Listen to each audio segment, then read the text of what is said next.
Welcome to Authentic with Brazil 201, your future Golden Globe nominee for Best Podcast. I'm your host, Brazil 201, and today's episode, we are going to talk about James Gunn's Superman. And it is terrific. This isn't a lie, this isn't me hyping up for access and things like that. Superman is phenomenal. I think it's one of my favorite movies of the year. I now trust the DCU much more than I do with the four upcoming Marvel projects. And I'm just gonna say, because we're still on the embargo on the other superhero movie that is coming out later this month, this movie is far better than the other superhero movie that is coming out this month. And I hope that this movie ends up making more money because it is, from top down, just a much better movie. And I'm gonna do a couple thoughts for what is this version of Superman. So if you've seen the HBO Max cartoon of Superman, where it's voiced by what the fuck is his name? God, I can't even remember. The kid from The Boys. God, how am I really forget? Oh, Jack Quaid. Okay, Jack Quaid voice. It's so this Superman is basically a merger of the Max Superman cartoon voiced by Jack Quaid.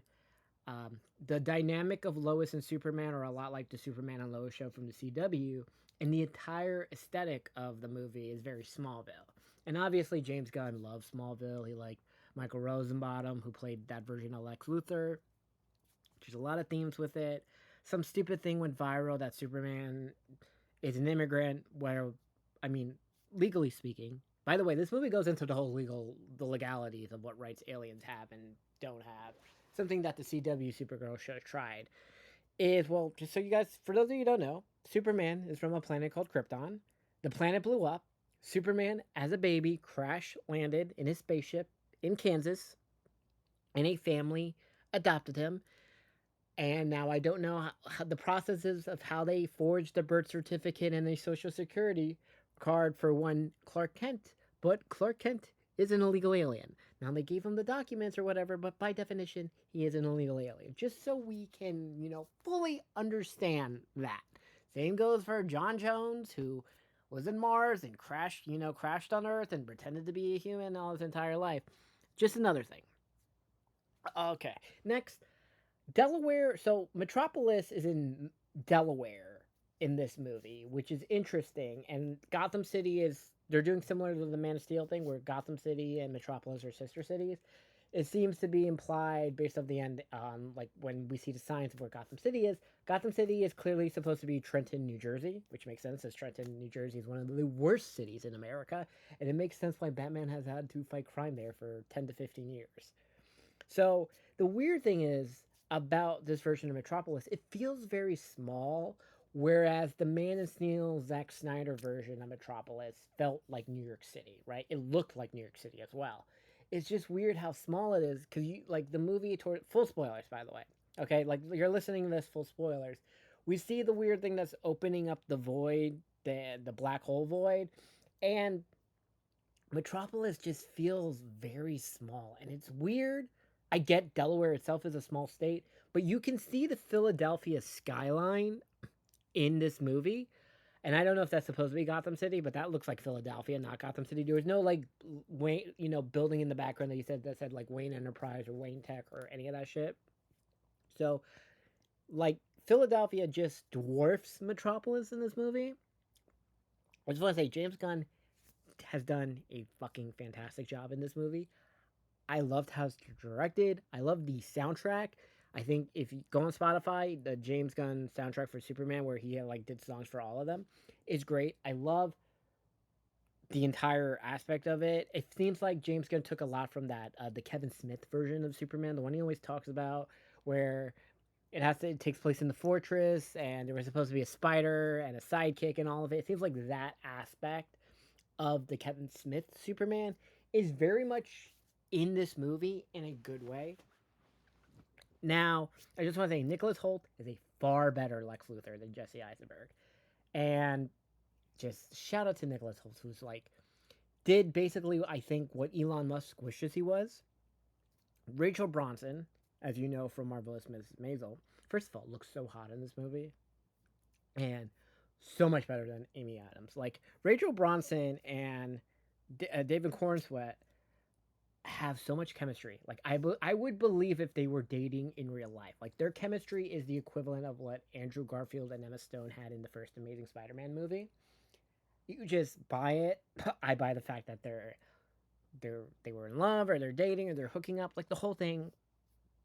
Next, the girl who plays Cat Grant, Michaela Hoover. Boy, they made her look like the hottest bitch around. I don't know how you can go into an office like dressed like that, but I was thirsting for Cat Grant in this movie, much more than Tess Schumacher, who seems to be like a quasi OnlyFans chick in this.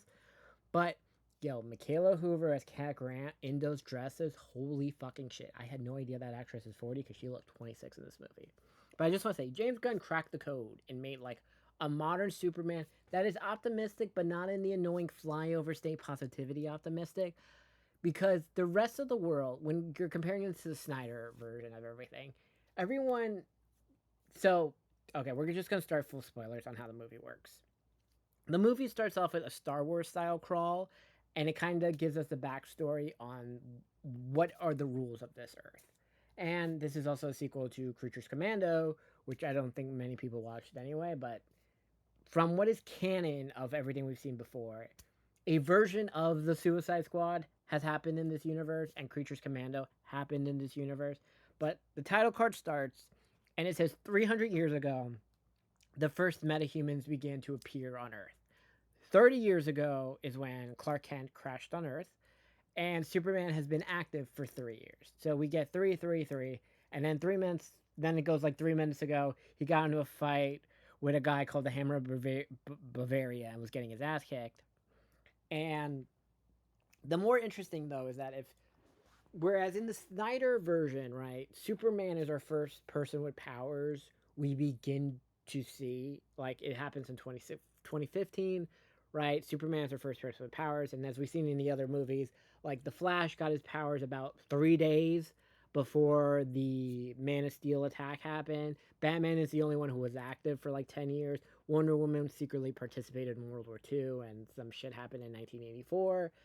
And that's really it in terms of like the metahuman things that happen in the Snyderverse. In this one, what is interesting if that people with powers have existed for 300 years, right? It's just a normal thing in this version of Earth.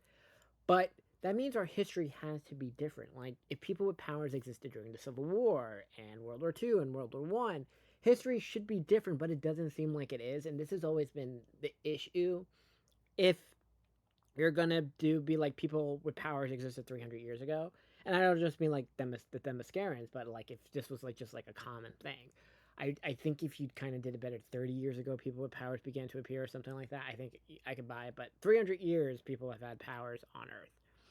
So the movie begins with the scene you see from the trailer with Superman crashing in Antarctica, whistling for Crypto to come. Right? Apparently, he's got an ass kicked by a person called the Hammer of Bavaria, beating his ass. The whole thing, when it's really been the Hammer of Bavaria, it's Ultraman inside this suit or something. Superman crashes. Crypto, takes him home, and we get the whole thing with the super robots number 4 to heal him. And at the same time, we get the engineer who has been following Superman because she heard, Lex has heard rumors that Superman definitely has a base of operations. Why else would we land here? And the engineer sees the Fortress of Solitude and everything, and sees how it just disappears into the ground. And Lex recorded all this information so he can show to the U.S. government that like Superman does have a secret base of operation, is breaking international laws, the whole shebang.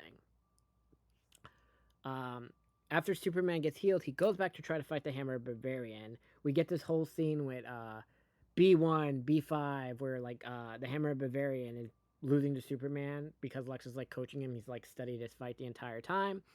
Superman crashes into the ground in Metropolis, and then some Indian dude helps him. He's like, "You saved my life, Clark, or not Clark. I mean Superman. It's time for us to save yours." Lex facial recognizes him so that He's been trying to figure out like who knows this man is Clark Kent. I mean, who knows who? Does anyone know who Superman is? Maybe this guy does because he seems very friendly with him.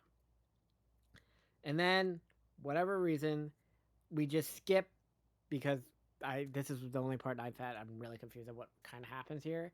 We then go to Clark Kent like a day later where he's like going to work, the whole thing. We see the Daily Planet. It looks really cool. we meet Lois Lane and Jimmy Olsen. This Jimmy Olsen is basically Barney Stinson, but he looks like a loser, which is so confusing because Lois Lane mentions a lot like, how are you pulling these women? Like everyone wants to fuck Jimmy Olsen in this movie. And I'm not trying to be mean, like the dude's okay, but he's not hot. He's not like a 6'2" attractive white guy that people want to fuck. So I'm really confused at like how Jimmy Olsen is pulling all of these people. Because he's not even like the type of Jimmy Olsen from the HBO Max version of the show. The cartoon. He's just like a kind of a dweeby guy, and like women are just straight up, sending him nudes the whole time. And this goes into the Eve Tessmacher thing, who is apparently dating Lex Luthor. Like she's regularly fucking Lex Luthor, but secretly cheating on him with fucking Jimmy Olsen. Lois and Clark have this conversation. It's like, oh, Clark, you interviewed Superman again. And Lois like, wow, it's just so weird that you always get to interview him. Obviously, she knows, he's Superman and the whole thing. It's about a code of ethics. It seems they made this version of Lois Lane a young Maggie Haberman that's a bad bitch that really liked Lincoln Park and Three Doors Down and like every thing that was very popular in '06. And I love it because every character is like they're all 29, 30 in this movie, so they're all millennials. I relate to this. I'm so glad we don't have Zoomer Superman. I was scared we were gonna have Zoomer Superman. It seems like Jimmy Olsen is the only like Zoomer type character, but he's like a fuck boy. They have this whole argument.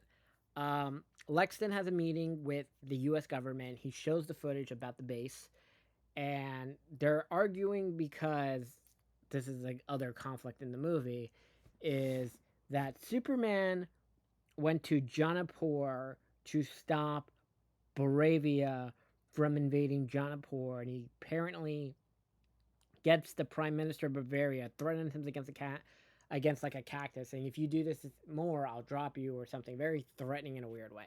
This entire part of the movie is very Palestine versus Israel, and I don't know how like over like quote unquote like the MAGA influencer people, because this is where like people are like this movie isn't political.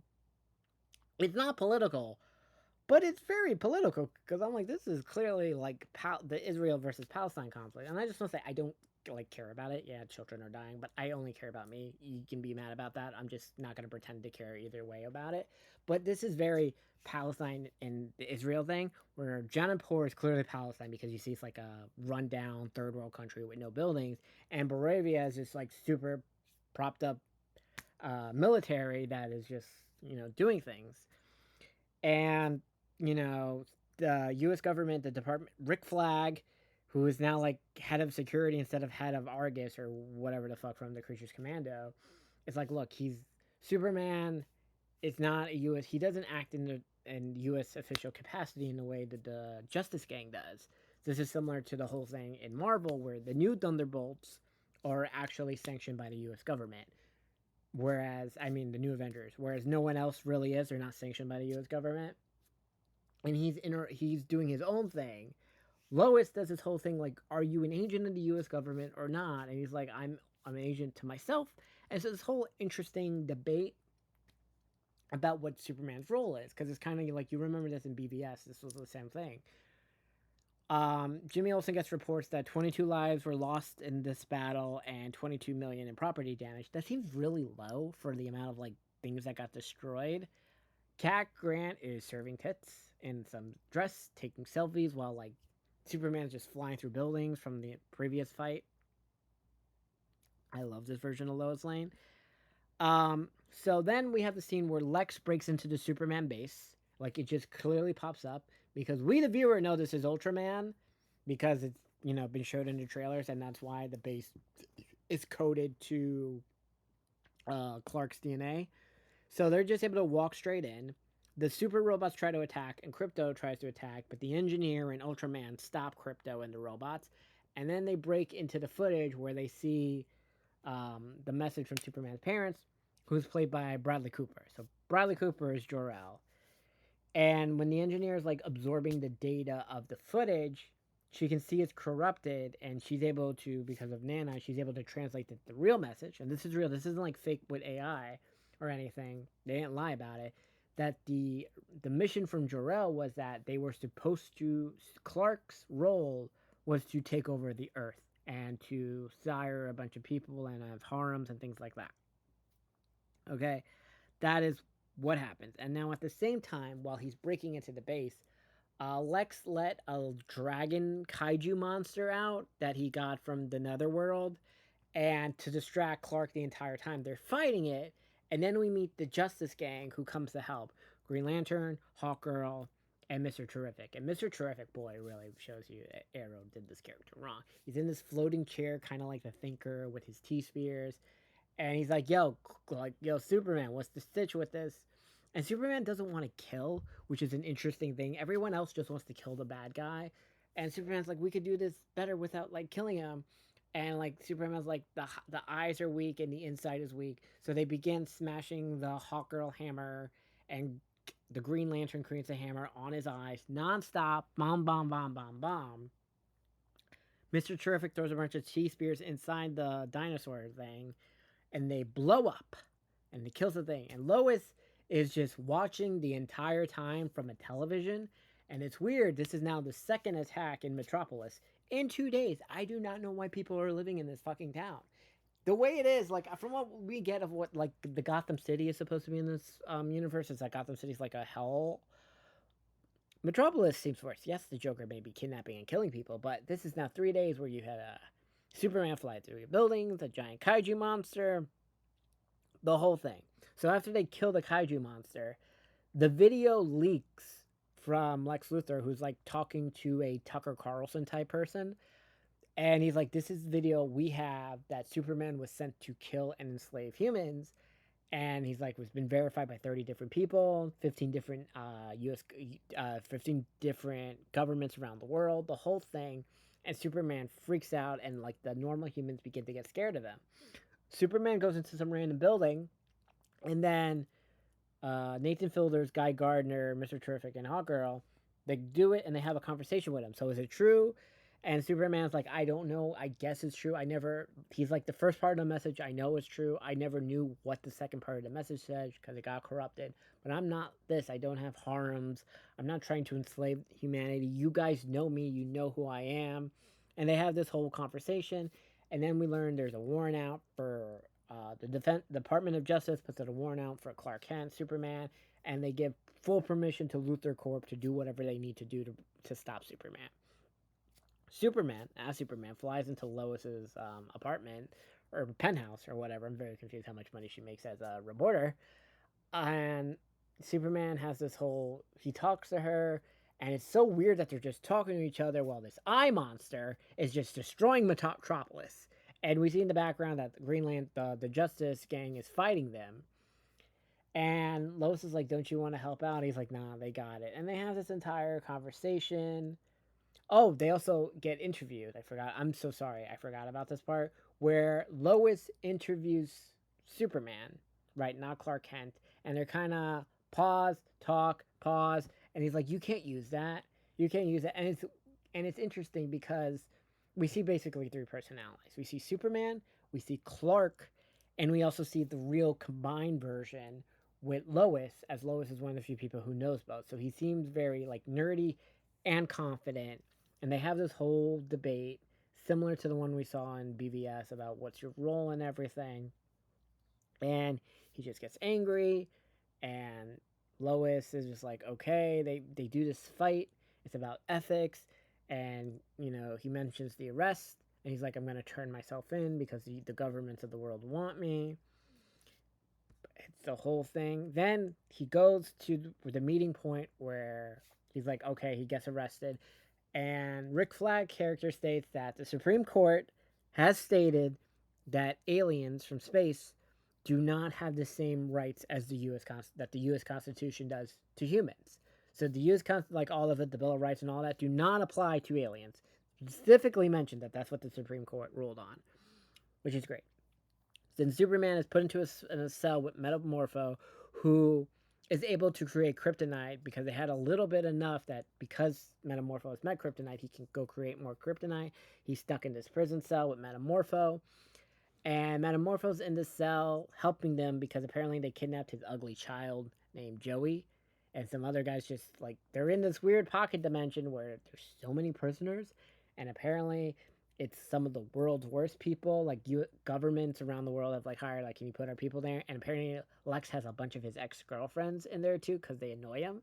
So he's just like secretly been locking people up. And then we also see he has a troll farm, very Elon Musk here, where it's just like, yeah, super shit, blah blah blah blah blah. Like he's just creating the troll things on Twitter. Funny that that's what Lex does. This is where it's like very Elon Musk of it all. So Superman's in the pocket dimension jail.